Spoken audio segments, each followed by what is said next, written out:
GS top 100 की series, GS top 100 की series में आप सभी का स्वागत है।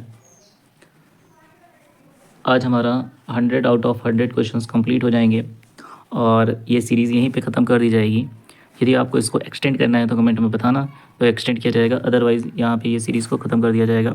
The increase concentration of suspended solid in water and their accumulation on bottom where they are undesirable creates what kind of water pollution? Siltation, microbiological pollution, nutrient pollution, thermal pollution, ये चारों ही चार जो हैं ये वाटर पॉल्यूशन को create करते हैं। अच्छा देखिए, सिल्टेशन होता क्या है? सिल्टेशन तब अकर होता है जब सिल्ट, सैंड और क्ले और स्मॉल पार्टिकल्स ये एक्यूमुलेट हो जाते हैं वाटर बॉडीज़ में, और ये एक्यूमुलेट होकर के कहाँ पे एक्यूमुलेशन होगा इनका? तो बॉटम सरफेस पे होगा। एक्चुअली में होता क्या है देखिएगा, कि जैसे हम लोगों के यहाँ पे माउंटेन्स हैं, माउंटेन से ग्लेशियर जब पिघल रहे होते हैं तो वहाँ से पानी निकल करके ये अपने साथ इरोजन प्रोसेस को भी ले करके चलता है, और इस इरोजन प्रोसेस से इरोडेड पार्टिकल्स इस पानी के साथ साथ आते रहते हैं, और जहाँ पे इनको थोड़ा सा ठहराव मिलता है वहाँ पे ये लोग इकट्ठे होते रहते हैं, यानी एक जगह पे बैठ जाते हैं। और कहाँ पे बैठेंगे? तो बॉटम सरफेस पे बैठेंगे।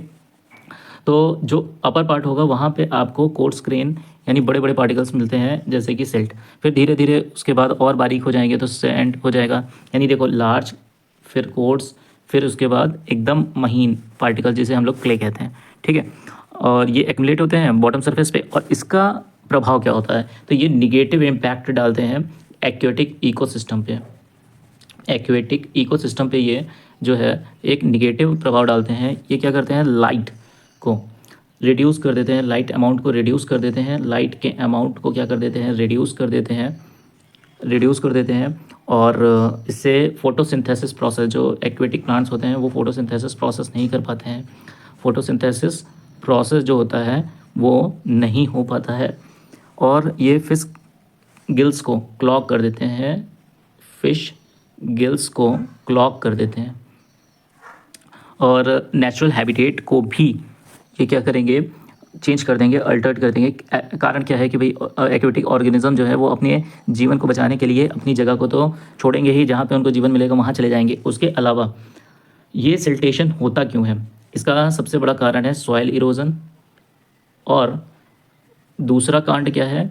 Run of from construction site, agriculture land और ह्यूमन एक्टिविटीज़।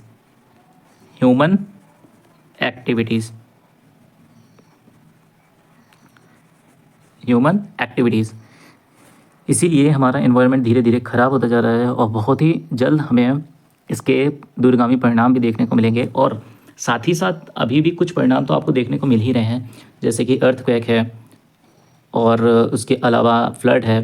जहाँ पे बरसात नहीं होती है वहाँ बरसात हो रही है, दुबई में आया हुआ फ्लड है, और हिमाचल प्रदेश में जो अभी आपको देखने को मिला लैंडस्लाइड, ये सब ह्यूमन एक्टिविटीज़ के कारण ही तो हो रहे हैं, और ये इन्वायरमेंट को प्रभाव डाल रहे हैं।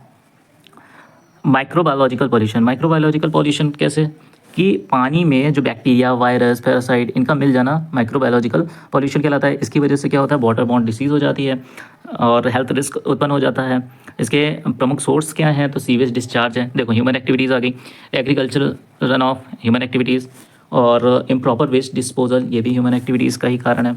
न्यूट्रिएंट पॉल्यूशन क्या होता है? न्यूट्रिएंट पॉल्यूशन जो होते हैं वो है कि पानी में नाइट्रोजन और फास्फोरस का अधिक से अधिक मात्रा में मिल जाना, जिससे एल्गी का ग्रोथ हो जाना, देखो एल्गी ग्रोथ कर जाती है, और इसकी वजह से एल्गी जहाँ पे सबसे ज़्यादा होगी, जैसे कि हाइकेंथ जहाँ पे होंगे, वहाँ पे ऑक्सीजन की कमी हो जाती है। ऑक्सीजन की जो है वो कमी हो जाती है, जिसकी वजह से एक्वेटिक लाइफ जो होती है पानी में घुली हुई ऑक्सीजन का इस्तेमाल करते हैं, वो ऑक्सीजन की कमी की वजह से मर जाते हैं। ओके, और पानी में नाइट्रोजन और फास्फोरस का अधिक मात्रा में मिल जाना, इस प्रोसेस को कहा जाता है यूट्रोफिकेशन। क्या कहा जाता है? यूट्रोफिकेशन। और इसका सबसे बड़ा कारण क्या है? ह्यूमन एक्टिविटीज़, जैसे कि फर्टिलाइज़र ज़्यादा से ज़्यादा इस्तेमाल करते हैं, सीवेज है, इंडस्ट्रियल वेस्टेज है, लेकिन गवर्नमेंट इसकी तरफ ध्यान नहीं देती है। उसको केवल अपने ग्रोथ को ही सर्वोपरि रखना है। जब इन्वायरमेंट ही नहीं रहेगा तो ग्रोथ का क्या अचार डालोगे? थर्मल पॉल्यूशन अगर, अच्छा थर्मल पॉल्यूशन, थर्मल का मतलब ही टेम्परेचर से है, हाई टेम्परेचर। तो वाटर का टेम्परेचर बहुत ज़्यादा हाई हो जाता है, इसकी वजह से ऑक्सीजन लेवल जो है वो आपका कम हो जाता है। और एक्वेटिक एनिमल्स, फिर उनके लाइफ में डेंजर्स आएंगे। ठीक है, तो इसका सबसे बड़ा कारण क्या है? इंडस्ट्रियल प्रोसेस, पावर प्लांट्स और वार्म वाटर को ठंडे पानी में मिला देना। जैसे कि ये पावर प्लांट है, डैम में बना दिया जाता है इलेक्ट्रिसिटी पैदा करने के लिए, तो डैम का भी अपना बहुत घाटा है। ठीक है, इसीलिए जो नर्मदा बचाओ आंदोलन चलाया था, किसने चलाया था नर्मदा बचाओ आंदोलन? बाबा आमटे जी ने। कहाँ पे? गुजरात में। बाबा आमटे जी ने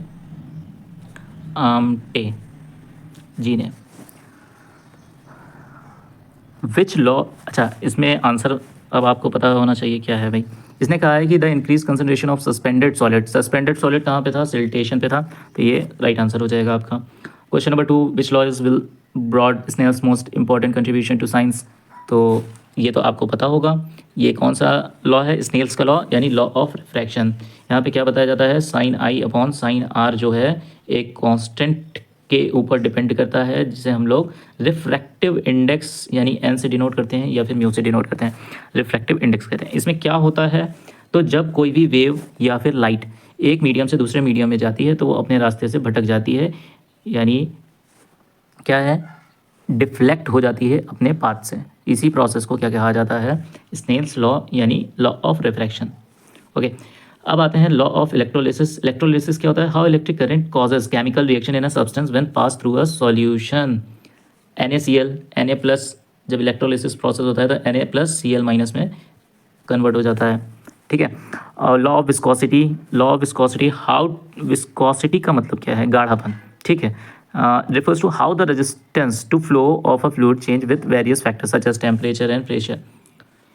दिस कॉन्सेप्ट, इसको किसने डेवलप किया था? इसको डेवलप किया था जीन लेनॉर्ड मैरी पॉशियल ने। ठीक है, अच्छा लॉ ऑफ इलेक्ट्रोलिसिस किसने डेवलप किया था? तो फेराडे ने किया था, माइकल फेराडे।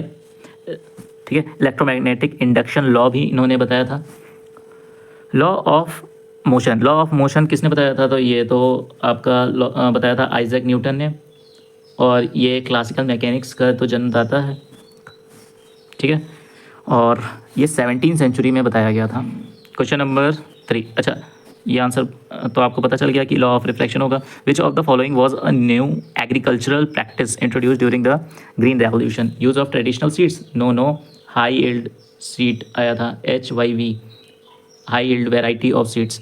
ठीक है, use of modern irrigation technique, yes. Reliance on animal labour ना, यहाँ पे तो ट्रैक्टर का इस्तेमाल किया गया, मशीनरीज का इस्तेमाल किया गया। ठीक है, ट्रैक्टर इस्तेमाल किए गए थे, मशीनरीज इस्तेमाल की गई थी। ठीक, और इसके साथ ही साथ बहुत सारे लार्ज स्केल फार्मिंग के लिए इस्तेमाल किया गया था, हार्वेस्टर्स का इस्तेमाल किया गया था, हार्वेस्टर्स। और ऑर्गेनिक फार्मिंग नहीं किया गया था, यहाँ पे केमिकल फर्टिलाइज़र का इस्तेमाल किया गया था, पेस्टिसाइड्स का इस्तेमाल किया गया था, जिसकी वजह से हमारी धरती क्या हो गई? शुरुआत में तो इसने क्रॉप प्रोडक्शन को बहुत इंक्रीज़ किया, लेकिन ये धरती की फर्टिलिटी रेट को कम कर दिया, और इसकी वजह से बहुत सारी बीमारी होती है, और ये इन्वायरमेंट को भी बहुत ज़्यादा हानि पहुंचाता है। जैसे कि अभी मैंने बताया, ये यूट्रोफिकेशन को जन्म देता है।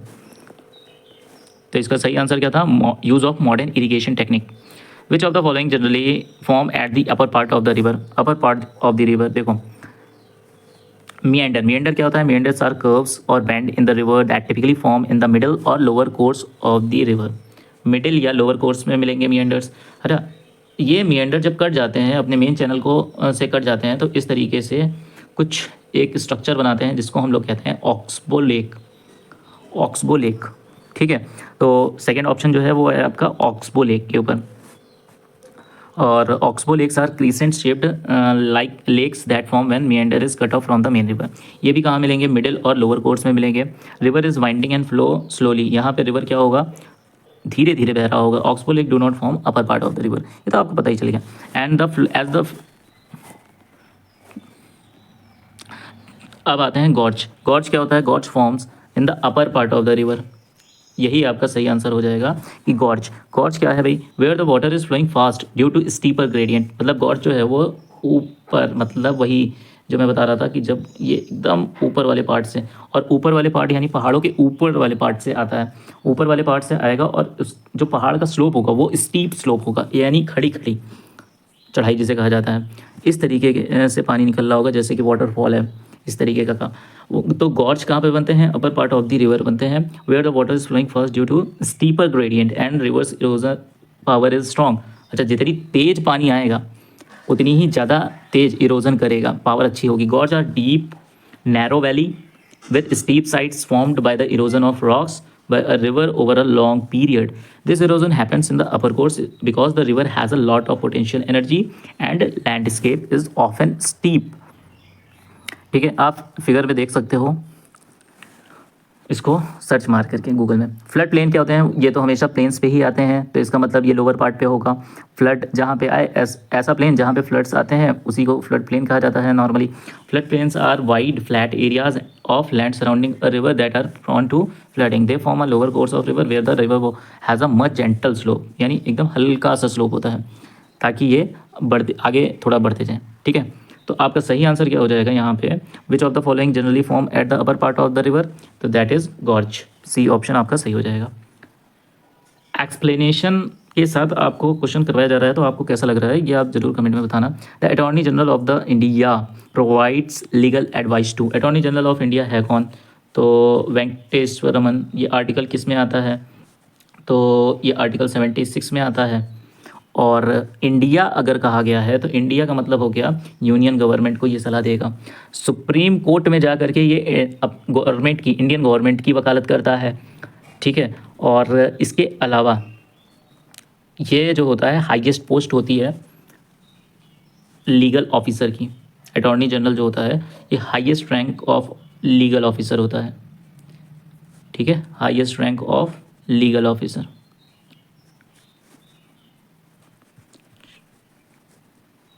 In the country.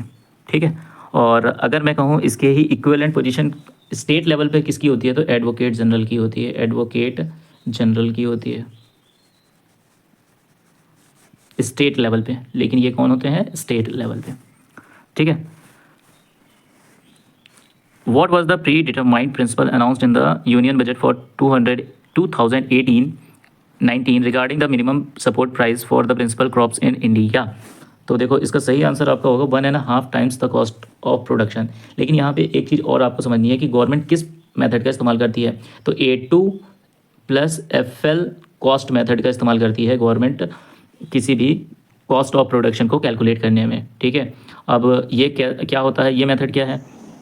इस मेथड में क्या होता है कि A2 का मतलब हो गया actual cost incurred on input.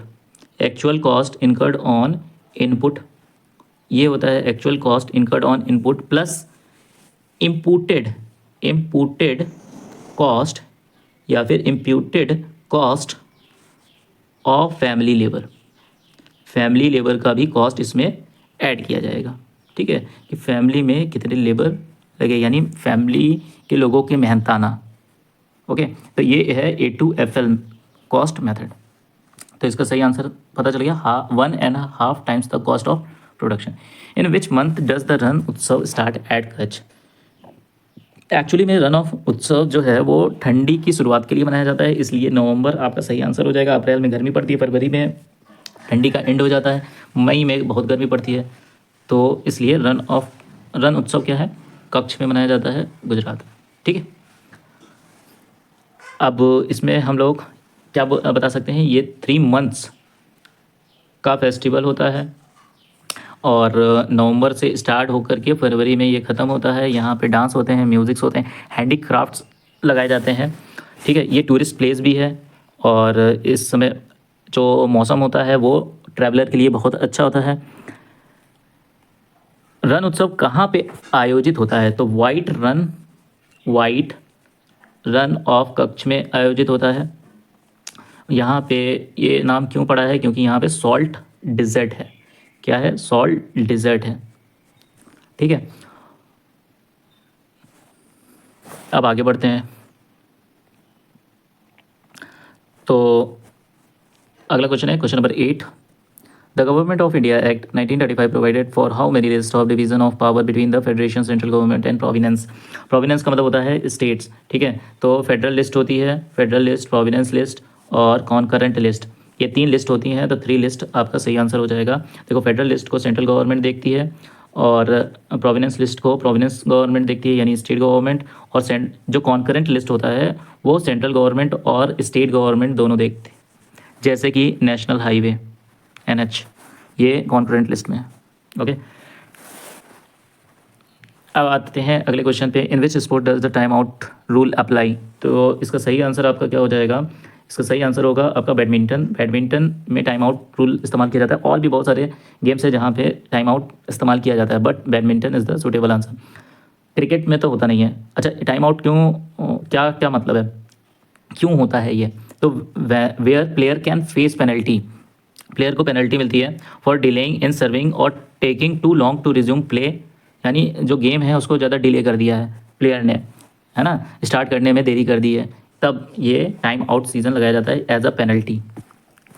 अगला क्वेश्चन है, the union cabinet chaired by prime minister approved which scheme to promote sustainable agriculture and to achieve food security for self sufficiency in October 2024? तो इसका direct answer है national mission on oil seeds and oil palm, ये आपका right answer हो जाएगा।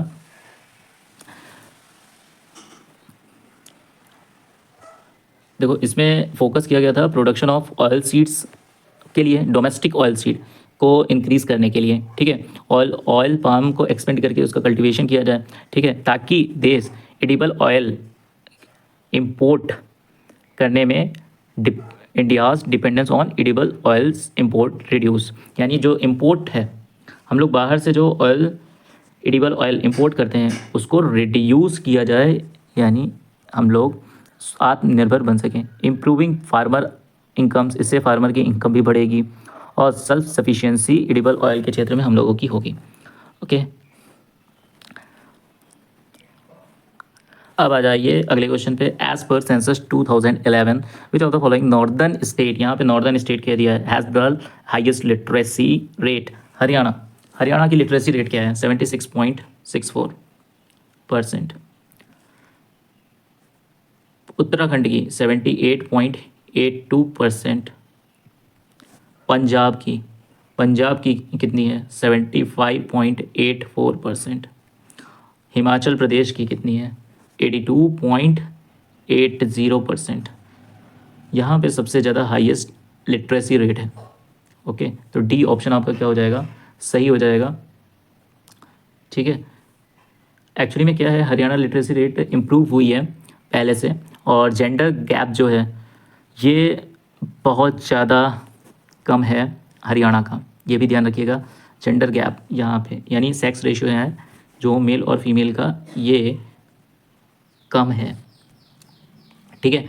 और उत्तराखंड जैसे है, उत्तराखंड में भी लिटरेसी रेट बहुत ज़्यादा इंप्रूव हुई है प्रीवियस ईयर से, 2011 की जनगणना के आधार पर।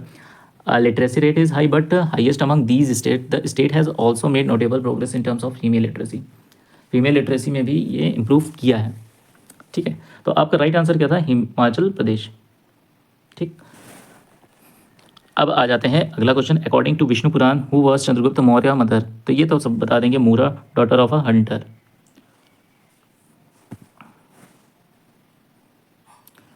अच्छा, मूरा डॉटर ऑफ हंटर, ये बात एक जगह और मिलती है, उसका क्या नाम है? एक तो विष्णु पुराण हो गया, दूसरा मुद्रा राक्षस। मुद्रा राक्षस किसने लिखी है? ये आप कमेंट में बताओगे। मुद्रा राक्षस ये किसने लिखा है, ये आप बताओगे। The president of India Draupadi Murmu was previously the governor of Jharkhand. Padmashri Mukund Nayak was honoured with the Sangeet Natak academy award 2017 for which of the following categories? तो इसका राइट आंसर क्या हो जाएगा? तो सबसे पहले आप ये समझ लीजिए कि संगीत नाटक एकेडमी के बारे में। अच्छा, सारे अवार्ड्स की एक अलग से वीडियो बना के रखी गई है, उसमें आपको डेट किस क्षेत्र में दिए जाते हैं वो भी बताया गया, तो आप उसको ज़रूर देख लेना। ये हाईएस्ट नेशनल ऑनर होता है। ये क्या होता है? हाईएस्ट नेशनल ऑनर होता है in the field of performing arts, arts के क्षेत्र का, ठीक है। और ये किसके द्वारा दिया जाता है? तो संगीत नाटक academy, Indian national academy of music dance and drama के द्वारा ये दिया जाता है, ठीक है। इंडिविजुअल को दिया जाता है फॉर लाइफ टाइम अचीवमेंट के लिए, यानी क्या क्या कंट्रीब्यूशन किया है इस कौन सी कैटेगरी में, क्लासिकल म्यूज़िक की कैटेगरी में, डांस की कैटेगरी में, थिएटर की कैटेगरी में, फोक आर्ट्स की कैटेगरी में। यहाँ पे कहा गया है कि जो मुकुंद नायक है 2017 में इनको अवार्ड दिया गया था, इनका कंट्रीब्यूशन था किसमें, फोक म्यूज़िक के क्षेत्र में। किसके क्षेत्र में, फोक म्यूज़िक के क्षेत्र में। तो अगर मैं आपसे बात करूं तो संगीत नाटक एकेडमी किस क्षेत्र में दिया जाता है, तो music, folk arts, dance, theatre. यहाँ पे आपके पास म्यूज़िक का 2 म्यूज़िक घराने आ गए, एक है कर्नाटिक, एक है आपके पास हिंदुस्तानी क्लासिकल म्यूज़िक। कर्नाटिक म्यूज़िक क्या है, कर्नाटिक म्यूज़िक जो है ये ज़्यादातर इस्तेमाल होता है साउथ इंडिया में, साउथ इंडिया में होता है। यहाँ पे कॉम्प्लेक्स कंपोजिशन होती है, इंट्रिकेट रिदम्स होते हैं, ठीक है। तो ये साउथ इंडिया का है। और हिंदुस्तानी क्लासिकल म्यूज़िक कहाँ का है, तो ये आपका नॉर्थ इंडिया का है, नॉर्थ इंडिया का है। इसमें क्या आता है, तो राग आते हैं, तालाज आते हैं, ताल्स, राग एंड ताल्स, ठीक है। और फिर बचता है कवाली।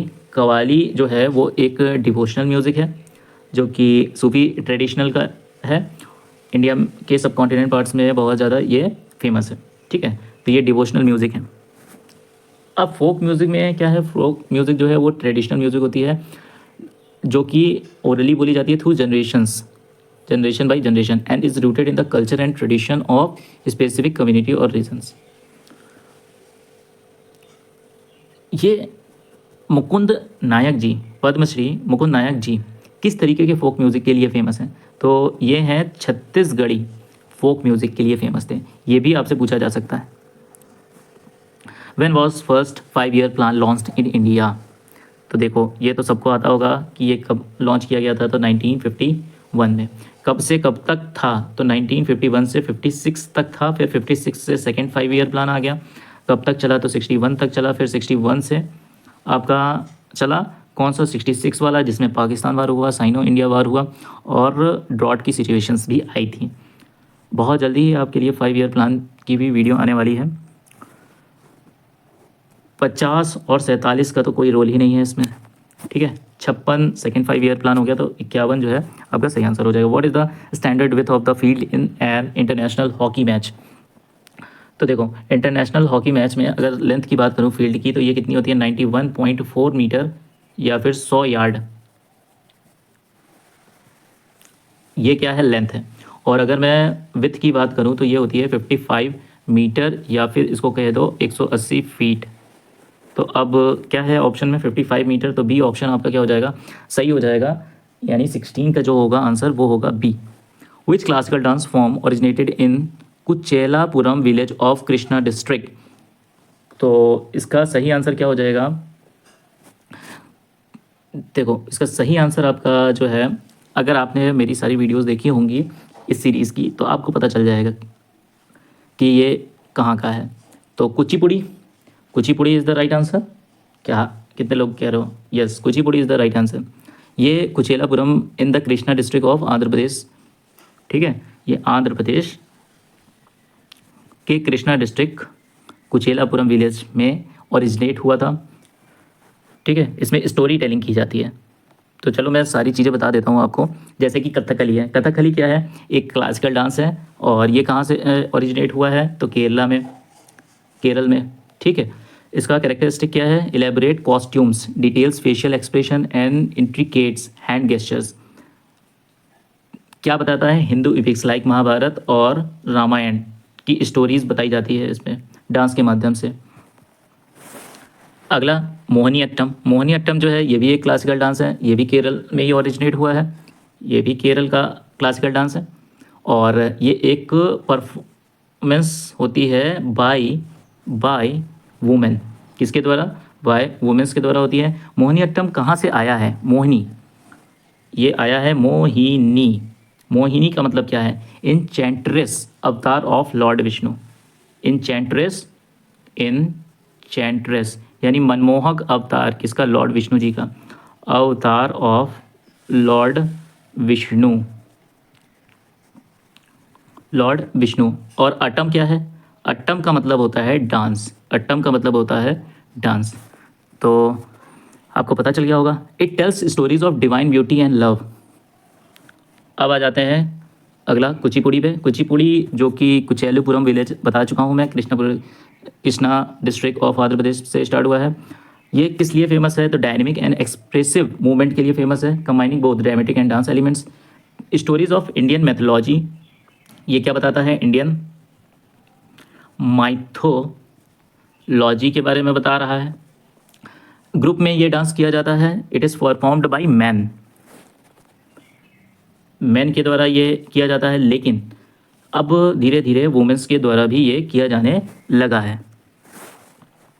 अब आते हैं कथक। कथक जो है ये नॉर्थ इंडिया में ओरिजिनेट हुआ है, स्पेशली इन उत्तर प्रदेश। अब कथक जो है ये कहाँ से आया है? कथा, कथा का मतलब क्या होता है? कथा का मतलब होता है स्टोरी।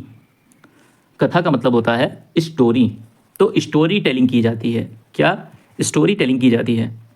इसमें क्या है इन्वॉल्व? क्या होता है? Intricate foot works, spins, spins का मतलब चक्कर्स, एंड एक्सप्रेसिव गेस्चर्स। ठीक है, ये सब कथक में होता है। तो आपसे डीप में भी क्वेश्चंस पूछा जा सकता है। तो इसका सही आंसर आपको पता चल गया है, कुचिपुड़ी है। अगले क्वेश्चन पे आते हैं। 87 जो है ये आपका क्या है? 87 वाला जो है, अच्छा इसमें एक चीज़ और मैं बता दूं, कथकली में जैसे कि कथकली है तो इसमें आपका कुछ और बातें जान लो कथकली के बारे में। कथकली जो है वो 17वीं सेंचुरी में स्टार्ट हुआ था। 17वीं सेंचुरी में स्टार्ट हुआ था। और इसमें जो कॉस्ट्यूम और मेकअप होता है वो कलरफुल कॉस्ट्यूम्स होते हैं और लार्ज हैंड गियर होता है। ठीक है, facial expression and मुद्रास, hand gestures जिसे कहा जाता है। ठीक है, हैंड गेस्चर्स यानी मुद्रास, और जो फेशियल एक्सप्रेशन है उसे कहते हैं अभिनय। ठीक है, अभिनय और मुद्रास के माध्यम से हम लोग स्टोरी टेल करते हैं। ये बात ध्यान रखिएगा आप लोग, ये पूछा जा सकता है। लाइव म्यूज़िक होता है इसमें। ठीक है, और अच्छा इसमें एक चीज़ और देखिएगा, इंस्ट्रूमेंट कौन कौन से होते हैं कथकली में? छेंदा, छेंदा, मडालम, मदालम, सिम्बल्स, ये इंस्ट्रूमेंट्स बजाए जाते हैं आपके कथकली में। अब आते हैं मोहिनीअट्टम में। मोहिनीअट्टम में भी आप लोग थोड़ा सा जान लीजिए, ये वुमेन्स के द्वारा करवाया जाता है और मेंस के द्वारा भी होता है। ठीक है, कॉस्ट्यूम्स जो है वो सिंपल्स होते हैं, ग्रेसफुल डांस होता है।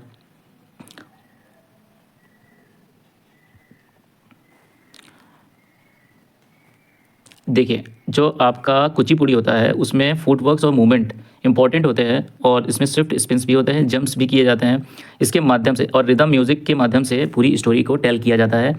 ये बात ध्यान रखिएगा, हो सकता है आपसे पूछ ले, तो मैंने आपको थोड़ा सा ज़्यादा एक्स्ट्रा बता दिया इसमें। अच्छा एक चीज़ और है कुचिपुड़ी में कि तरंगम, तरंगम, तरंगम डांसर जो है balance a plate on their head while performing intricates footworks. तो इसमें क्या होता है कि प्लेट अपने सर पे रख करके ये लोग बैलेंस करके डांस करते हैं। और ये कुचिपुड़ी कहाँ से स्टार्ट होता है? कुचेलापुरम, ये तो मैंने बता दिया है आपको। और इसमें और जो चीज़ें हैं,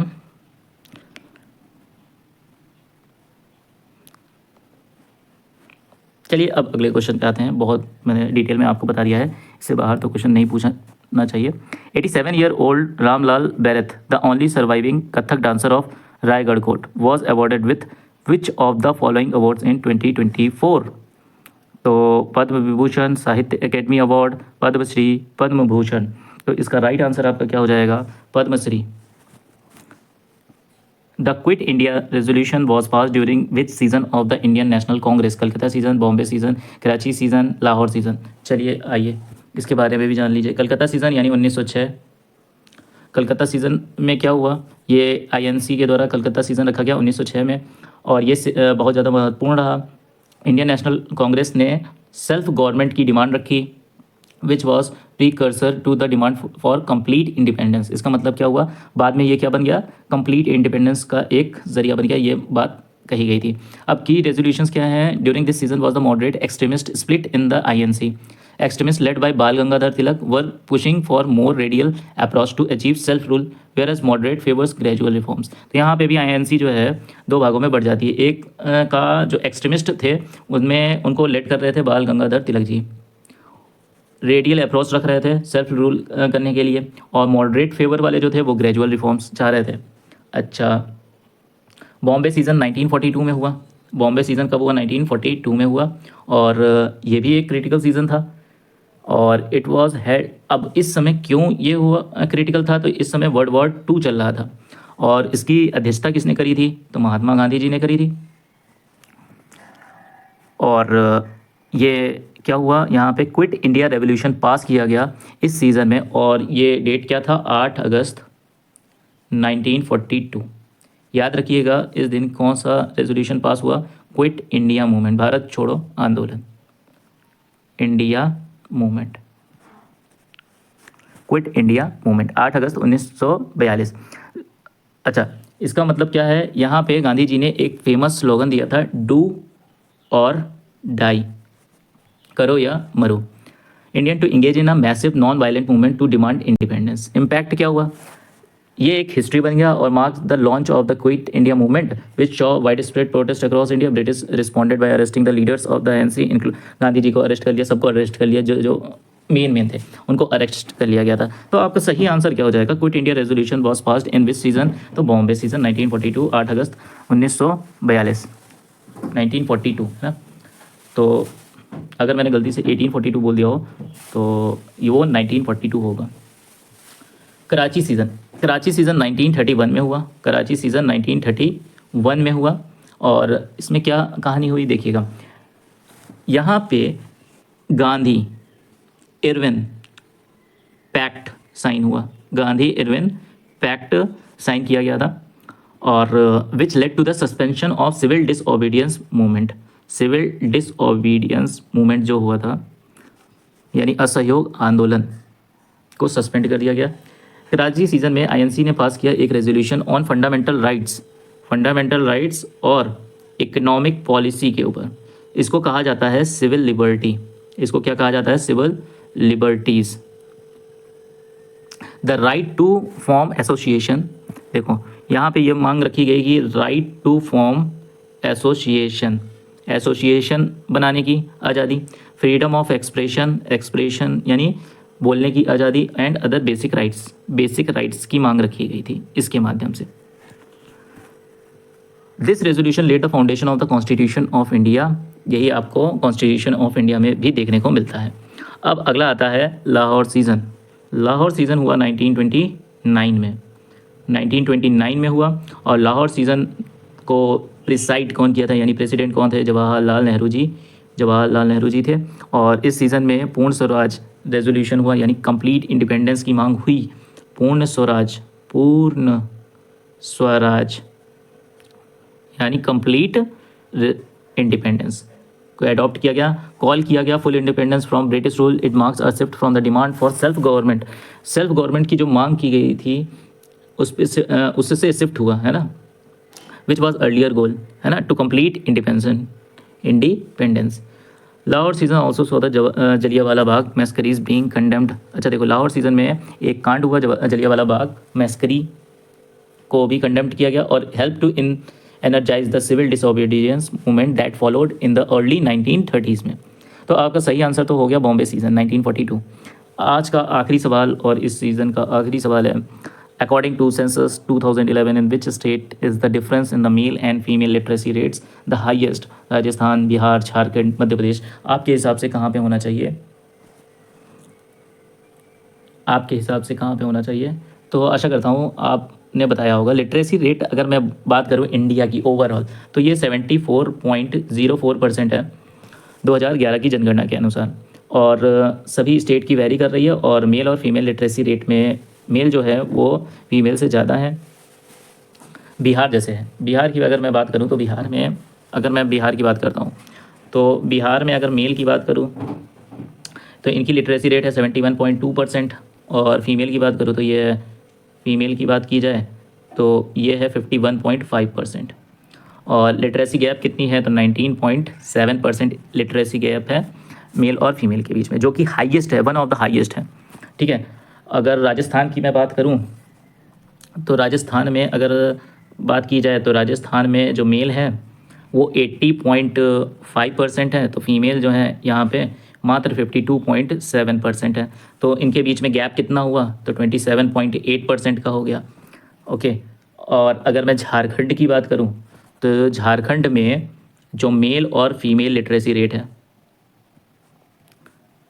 मेल की है 76.9%, 56.2% फीमेल की है। इनके बीच में गैप कितना है, 20.7%।